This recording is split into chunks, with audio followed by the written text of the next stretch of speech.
চলে এসেছি নতুন একটা ব্লগ ভিডিও নিয়ে। প্রেগনেন্সিতে কী কী খেতে বলেছিল আমাকে সেন্টার থেকে, সেই বিষয়ে তোমাদের সাথে কথা বলবো বলে। তো প্রেগনেন্সি শুরুতে তো আমি তো জানতাম না যে আমি প্রেগনেন্ট হয়েছি বলে, সেটা ন্যাচারালভাবে প্রত্যেকটা মেয়ের ক্ষেত্রেই হয়।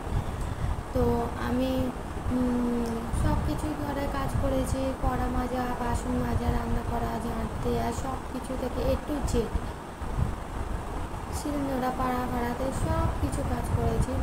তারপর যখন আমি প্রেগনেন্ট হলাম তখন থেকে আমাকে পুরোপুরি কাজে বন্ধ করে দিতে বললো, পুরোপুরি রেস্টে থাকতে হয়েছে একটু অসুবিধার জন্য। সেই জন্য তোমাদের দাদাভাই আমার শাশুড়ি মা শ্বশুরমশাইকে বললো যে ওকে পুরোপুরি রেস্টে থাকতে বলেছে। তো ওদেরকে কোনো কাজের কথা তোমরা বলবে না, জল পর্যন্ত আনতে বলবে না। সেটা শুনে আমার সত্যিকার শাশুড়ি মা আমাকে কোনো কাজ করতে দেয়নি। ওটা করছে তো কথা বলছি তাই দেখছিলাম, এবারে কাজ করতে দেয়নি। তো সেন্টার থেকে আমাকে বলেছিল যে কুলকো শাক, মানে কুলেখাড়া নামে সবাই যে চেনে, কুলেখাড়া শাক, তারপরে কলা বেরোনো ছোলা, আখের গুড়, আর দিনে 3 থেকে 4 লিটার জল খেতে। তবে সত্যি বলতে আমি দিনে জল খেতাম 6 লিটার করে।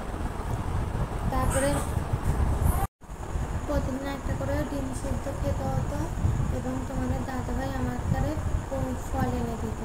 প্রতিদিন আমি ফল খেতাম, কিন্তু আমরা তো মধ্যবিত্ত, প্রতিদিন তো 3-4 রকম করে আমরা ফল খেতে পারি না, সেই জন্য একটা করে খেতাম। তো আমার যেমন সকালে আমি একবার খেতাম ব্রেকফাস্টের সময়, তোমাদের দাদাভাই আমি একসাথে খেয়ে নিলাম। আবার সে খেতাম 12টার সময়, খেয়ে আবার দুপুর 2টোর সময় খেতাম, খেয়ে একটু ঘুমিয়ে নিয়ে উঠে আবার 4টার সময় খেতে যেত। 4টার সময় মুড়ি যাও কিছু একটা যা খেতে ইচ্ছে করতো, মানে আমার শাশুড়ি মা আমার যেটা ইচ্ছে হতো সেইটাই করে দিত। একদিন হঠাৎ করে ইচ্ছে হচ্ছে আলুর পরোটা খাবো, তাই অল্প করেও আলুর পরোটা আমাকে করে দিয়েছে, আমরা খেয়েছি। 2টো করেই হোক আর একটা করে হোক, করে তো দিয়েছে সে। তারপরে সন্ধ্যেবেলা খেতাম, আর রাত্রিবেলা খাওয়া দাওয়া করে তোমাদের দাদাভাই প্রতিদিন আমার তারা দুধ আনতাম। দুধটা আমি পুরো প্রেগনেন্সিতে একটানা খেয়েছি। তবে খাবার আমি খুব বেশি খেতে পারতাম না, খাবার অল্প অল্প খেতাম। আমাদের কাকিমা বলতো যে সেন্টারের কাকিমা, তুমি যেমন খেতে পারো না, তুমি বারে বেশি খাও, অল্প অল্প খাও। আর 6 লিটার জল তো আমি সবসময় একটা 2 লিটারের বোতল নিয়ে বসে থাকতাম, আর গ্লাস নিয়ে 5 মিনিট 10 মিনিট ছাড়াই আমি জল খেতাম, প্রচুর পরিমাণে জল খেয়েছি।